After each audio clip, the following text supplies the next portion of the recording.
Sejarah yang berkembang di masyarakat Kampung Muning mengatakan bahwa Syekh Abdul Samad Sirajul Huda atau yang lebih terkenal dengan Datu Sanggul bukan penduduk asli Muning, tapi beliau konon berasal dari negeri Palembang, Sumatera Selatan. Dan kedatangan beliau di Kampung Muning ini tidak serta-merta dan bukan tanpa tujuan, tetapi didahului oleh mimpi yang hak, yang merupakan isyarat agar Syekh Abdul Samad melakukan pengembaraan untuk mendapatkan seorang murabbi mursyid, sang pembimbing suluk untuk berjalan menuju Allah Subhanahu wa taala. Dengan jelas ia melihat dalam mimpinya seorang yang sangat bersahaja dan penuh wibawa menasihatinya. Jika kamu ingin mendapatkan ilmu ma'rifatullah, ilmu sejati, kamu harus mencarinya ke Pulau Borneo, persisnya di pantai Mangutayuh di Wadak Kumpa Kampung Muning, Kerajaan Banjar. Carilah di sana seseorang bernama Datu Suban, ia yang akan mengajarimu. Syekh Abdul Samad sempat merenung dan masyghul memikirkan mimpinya itu. Di satu sisi, saat itu ia sudah menjadi ulama besar yang cukup dikenal di daerahnya. Di sisi lain, bahwa perjalanan menuju Borneo tentu sangat jauh dan boleh jadi ia tidak lagi bakal melihat tanah kelahirannya sampai akhir hayatnya. Namun mimpi itu semakin lama justru makin menumbuhkan tekadnya untuk mengembara, mencari ilmu, memperluas wawasan dan menambah pengalaman. Hingga suatu saat Syekh Abdul Samad membulatkan tekadnya dan berlayar menuju Borneo. Sebelum sampai di Borneo, konon beliau sempat menyinggahi berbagai tempat untuk berdakwah, di samping juga belajar dan menambah ilmu kepada para ulama yang ia temui. Setelah berjuang mengarungi luasnya lautan dan samudera, Syekh Abdul Samad akhirnya tiba di tanah Banjar. Dengan segera ia menanyakan dan mencari-cari tempat yang ditunjukkan oleh mimpinya untuk menemui gurunya. Perjalanannya tidaklah sia-sia, kelelahan pengembaraannya pun tak terasa. Ketika ia telah menginjakkan kakinya di Kampung Muning, kegembiraan tak terlukiskan ketika Syekh Abdul Samad bertemu guru besarnya, Datu Suban, sang murabbi mursyid yang akan membimbingnya untuk wasil kepada Allah Subhanahu wa taala. Dan sang guru pun begitu gembira dengan kedatangan muridnya yang satu ini, karena meski pertama kali berjumpa, namun Datu Suban dengan perasaan dan firasatnya yang kuat telah mengenal dalam kepribadian Syekh Abdul Samad sebagai pribadi yang tawadhu, sabar, jujur, tawakal dan taat, serta teguh dalam pendirian. Menurut riwayat yang ada, saat itu Datu Suban telah memiliki puluhan murid khusus yang ahli dalam bidangnya masing-masing. Namun sang guru masih berpikir untuk melimpahkan satu ilmu yang khusus dan hanya pantas diberikan kepada orang yang memang berhak dan mampu memegangnya. Kedatangan Syekh Abdul Samad adalah anugerah bagi Datu Suban, karena ketemu ruas dengan buku, ketemu pasak dengan tiang.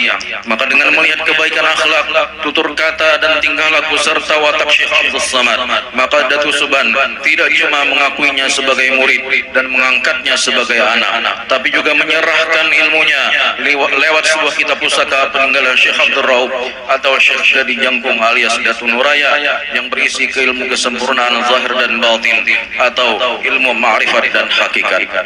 Sepeninggal Datu Suban, Syekh Abdul Samad lah yang meneruskan tugas-tugas dakwah, mengajar para murid dan bersosialisasi di tengah-tengah masyarakat. Dan sepertinya halnya yang lain, Syekh Abdul Samad pun juga mencari penghidupan yang halal dan thayyibah melalui bercocok tanam, berkebun, dan sesekali beliau suka sekali berburu rusa atau minjangan. Untuk mendapat binatang buruan itu, umumnya masyarakat Banjar menggunakan jaring.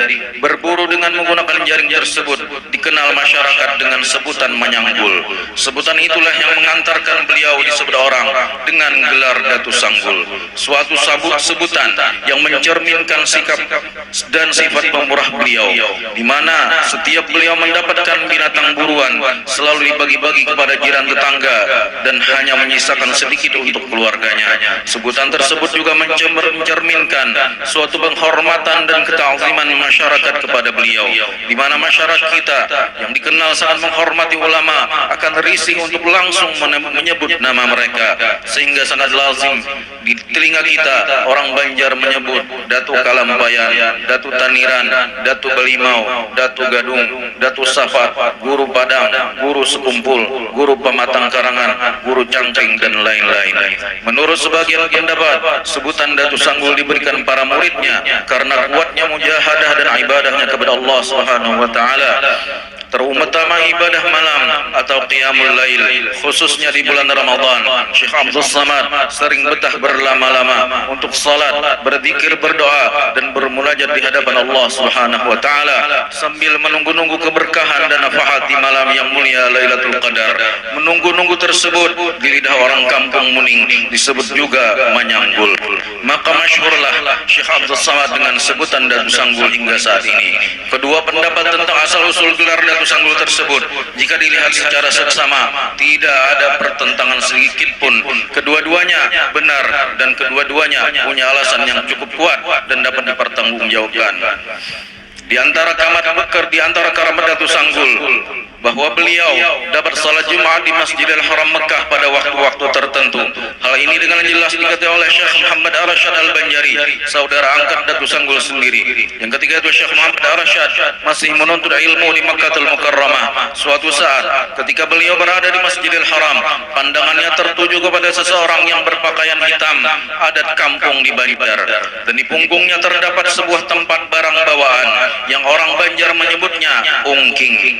Syekh Muhammad Arsyad berusaha mendekati, namun selesai salat Jumat, orang itu menghilang seperti tidak berbekas. Hal itu membuat Syekh Muhammad Arsyad penasaran. Maka Jumat berikutnya, Syekh Muhammad Arsyad mencoba duduk lebih dekat lagi. Selesai salat, ketika orang itu mau pergi, Syekh Muhammad Arsyad dengan cepat memegang tangan orang itu dan menanyakan asal muasal orang berbaju hitam itu. Setelah saling berkenalan, ternyata diketahui bahwa orang berbaju hitam memakai ikat kepala dan membawa ungking itu tidak lain adalah Syekh Abdul Samad Sirajul Huda atau Datu Sanggul. Dan dari sanalah terbuka rahasia bahwa Syekh Abdul Samad setiap hari Jumat seringkali salat Jumat di Masjidil Haram dan berangkat mulai Muning menjelang salat Jumat. Ketika Syekh Muhammad Arsyad Al-Banjari telah menyelesaikan pendidikan beliau selama lebih dari 30 tahun di Makkah dan Madinah, dan tiba saatnya pulang ke tanah air, beliau tiba kembali di tanah Banjar pada bulan Ramadan 1186 Hijriah. Ketika pulang itulah Syekh Muhammad Arsyad teringat kembali pesan saudara angkatnya di kampung Muning, yaitu Datu Sanggul, yang isinya jika Syekh Muhammad Arsyad berkeinginan berkunjung ke kampung Muning, agar ia jangan lupa untuk membawa kain putih beberapa helai. Sehabis Idul Fitri, Syekh Muhammad Arsyad Al-Banjari dengan menggunakan sampan yang dikayuh oleh pembantunya menuju kampung Muning untuk silaturahim kepada saudara angkatnya dunia akhirat ini. Sampai di Muning, dari kejauhan terlihat gubuk tua yang sangat sederhana yang merupakan tempat tinggal Syekh Abdul Samad Sirajul Huda Datu Sanggul. Sampainya di sana, ternyata sang penghuni rumah Syekh Abdul Samad telah berpulang ke hadirat Allah Azza wa Jalla, pergi untuk selama-lamanya. Masyarakat Muning berduka. Hujan cukup deras mengalir di kampung selama 3 hari 3 malam. Pertanda langit sedang menangis, bumi pun berduka. Semua berkabung atas kepergian seorang kekasih Allah ini, Syekh Abdul Samad Sirajul Huda Datu Sanggul. Kedatangan Syekh Muhammad Arsyad Al-Banjari yang diminta membawa kain putih tersebut merupakan isyarat bahwa beliaulah yang diminta mengurusi jenazah saudara angkatnya ini. Maka dimakamkanlah jenazahnya yang mulia di pemakaman umum dekat masjid di tepi Sungai Muning.